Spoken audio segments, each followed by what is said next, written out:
Bismillahirrahmanirrahim. Assalamualaikum warahmatullahi wabarakatuh.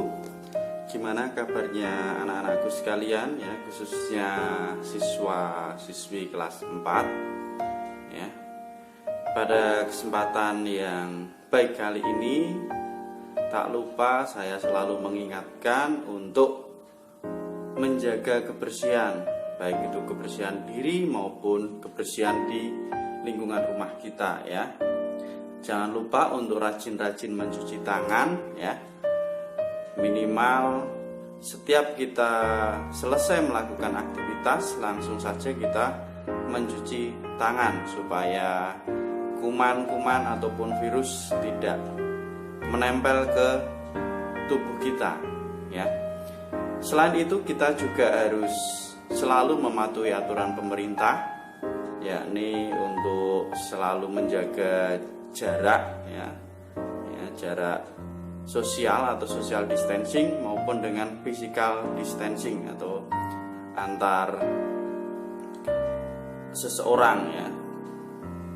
Kemudian di samping itu di bulan yang baik ini ya, di bulan Ramadan kali ini tentunya kita berlomba-lomba untuk mendapatkan pahala dengan cara beribadah ya, apalagi kita bisa melaksanakan ibadah di rumah ya bersama anggota keluarga, tentunya akan menambah kemeriahan atau kesemarakan dalam menjalankan ibadah puasa pada bulan kali ini ya.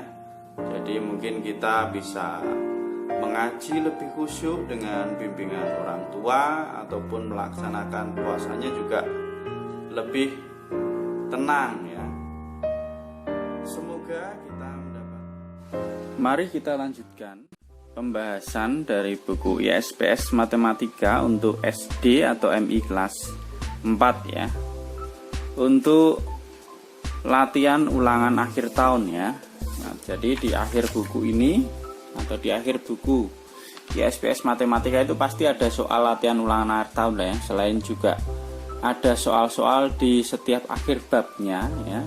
Latihan ulangan tiap bab, misalnya latihan ulangan bab 1 sampai seterusnya juga ada di akhir dari buku ini terdapat soal latihan ulangan akhir tahun. Nah, yang mana pada kesempatan sebelumnya sudah kita bahas untuk yang bagian A. Yang bagian A itu berupa soal pilihan ganda ya. Soal pilihan gandanya ini jumlahnya ada 25, yang mana sudah kita bahas untuk nomor 1 atau soal nomor 1 sampai dengan soal nomor 21. Selanjutnya kali ini kita akan lanjutkan untuk soal nomor 22 ya. Oke, langsung saja di sini. Untuk soal nomor 22, perhatikan diagram batang berikut. Nah, ini adalah diagram batang, banyak penjualan sama bulannya ya, dari bulan Januari, Februari, Maret, April, Mei, Juni. Oke. Jadi ini kita akan menafsirkan data dari diagram batang. Jadi kalau menafsirkan itu berarti kita akan mencari informasi yang tidak tertulis dari diagram ini. Beda dengan membaca ya. Kalau membaca data itu berarti kita akan menemukan informasi yang tertulis. Misalnya atau contoh untuk membaca data itu nih. Bulan Januari banyak penjualan 35 ya.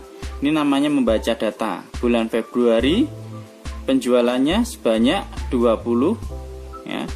Bulan Maret 15, bulan April ada 10, bulan Mei ada 25, dan bulan Juni ada 45. Itu namanya adalah membaca data. Sedangkan menafsirkan data, nah ini seperti contoh soal di sini ya, penjualan paling banyak terjadi pada bulan. Nah, itu berarti ada dua langkah. Langkah yang pertama, paling banyak berarti kita lihat ya. Diagram batang ini yang paling tinggi. Nah, paling tinggi itu di sini.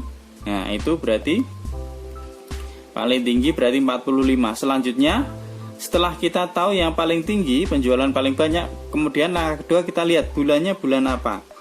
Bulan Juni. Lah, itu namanya menafsirkan data. Misalnya ya. Untuk contoh menafsirkan data. Misalnya selisih penjualan antara bulan Januari dan bulan Februari ada berapa? Lah itu juga menafsirkan. Berarti kita lihat bulan Januari ada 35, bulan Februari ada 20. Berarti selisihnya berapa? Selisihnya misalnya 15 lah, seperti itu. Itu adalah contoh menafsirkan data ya. Oke. Berarti kita kembali lagi ke soal untuk nomor 22. Setelah kita jelaskan tadi tentang membaca dan menafsirkan data dalam bentuk diagram batang. Untuk jawaban nomor 22, berarti penjualan paling banyak terjadi tadi pada bulan yang paling tinggi ini adalah bulan Juni ya, sebanyak 45. Oke. Jadi jawaban untuk nomor 22 adalah D, yaitu bulan Juni. Lanjut ke soal nomor 23. Besar setiap sudut pada segi 4 beraturan adalah. Oke, segi 4 beraturan itu kalau kita gambarkan seperti ini ya. Jadi segi 4 beraturan itu merupakan istilah lain dari persegi ya, atau bujur sangkar ya. Jadi ya, memiliki panjang sisi yang sama ya. Nah, ini contoh segi 4 beraturan ya, boleh persegi ya. Jadi kalau kita gambarkan, dilihat di sini, ya, persegi adalah bangun datar yang tersusun atas dua pasang sisi sejajar yang saling tegak lurus dan memiliki panjang yang sama ya. Ini panjang sisinya sama semua. Nah, karena saling tegak lurus, maka tiap sudut pada persegi ini membentuk siku-siku yang ukurannya adalah 90 derajat. Jadi setiap sudut di sini adalah 90 derajat. Nah, ini. Nah, setiap sudutnya adalah 90 derajat. Bahkan diagonal-diagonal dari persegi juga berpotongan tegak lurus hingga menghasilkan 4 sudut yang kesemuanya siku-siku ya. Kalau kita hubungkan di sini, nah ini namanya diagonal ya. Nah, ini diagonal-diagonalnya juga berpotongan tegak lurus. Ini tegak lurus sehingga menghasilkan 4 sudut yang semuanya adalah siku-siku.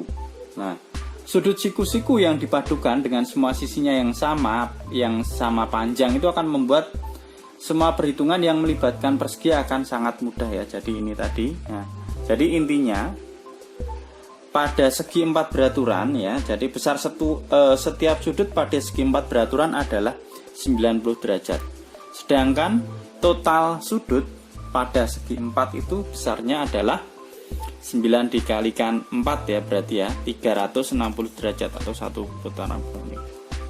Itu besar atau jumlah sudut pada segi 4. Nah, maka jawaban untuk nomor 23, besar setiap sudut pada segi 4 beraturan adalah jawabannya yang B, yaitu 90 derajat ya. Jadi nama lain segi 4 beraturan itu adalah persegi atau bujur sangkar. Lanjut ke soal nomor 24. Perhatikan gambar berikut. Besar sudut C adalah, nah ini adalah segitiga ya. Segitiga itu total atau jumlah sudut pada segitiga itu adalah 180 derajat ya. Coba di sini saya coret-coret dulu untuk yang nomor 24. Jadi di sini tadi ada segitiga, saya gambarkan ya. Oke. Ini ada segitiga ABC. ABC ya. Dengan sudut A besarnya 35 derajat.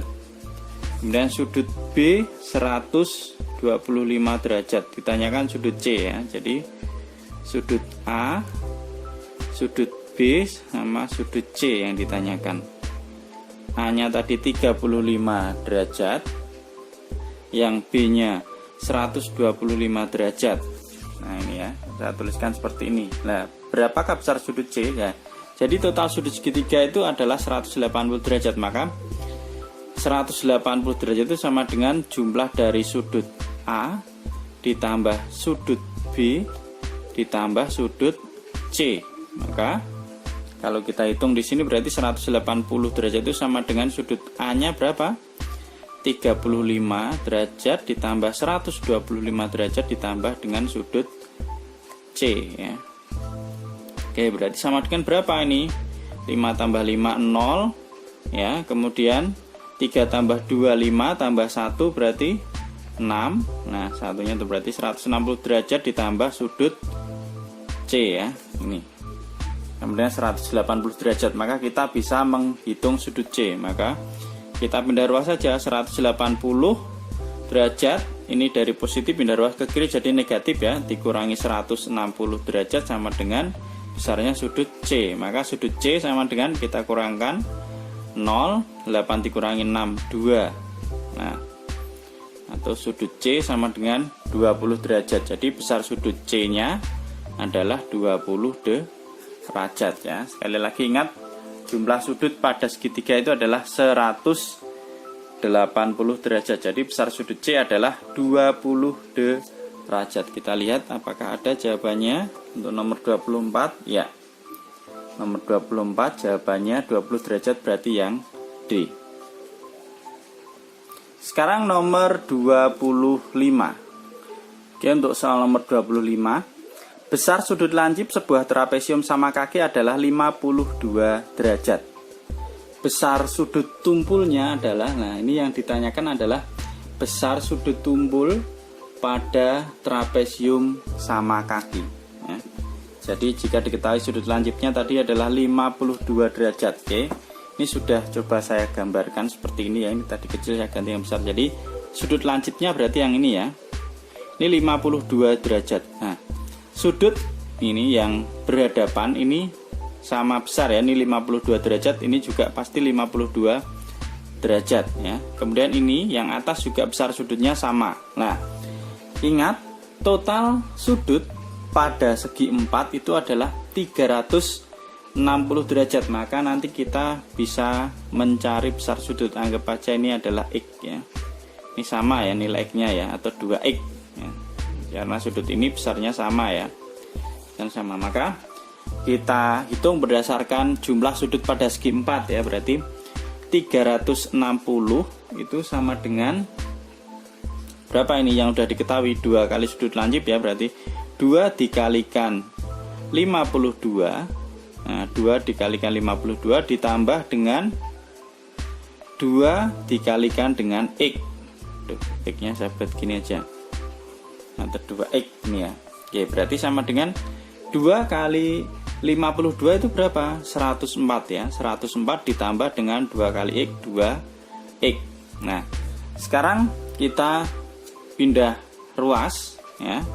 Ini berarti 360 dikurangi dengan 104 itu sama dengan 2X ya. Oke, 360 dikurangi 104. Ini hasilnya adalah 256 ya. Kalau kita kurangkan 256 itu sama dengan 2X. Nah, ini berarti untuk total ya, dua sudut ini adalah 256.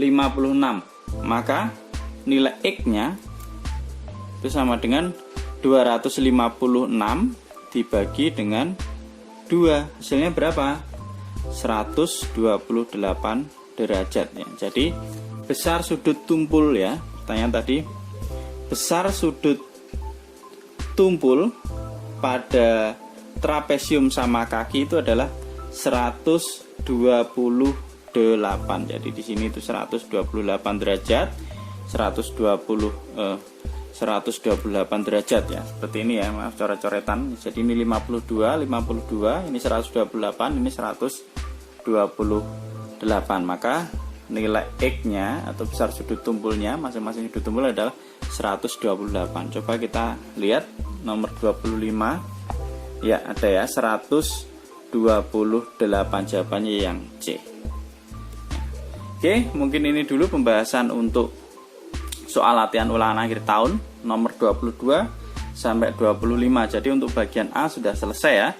Nanti tinggal kita lanjutkan untuk yang bagian B ya. Terima kasih sudah meluangkan waktu untuk belajar bersama. Mohon maaf apabila ada kekurangan. Saya akhiri. Assalamualaikum warahmatullahi wabarakatuh.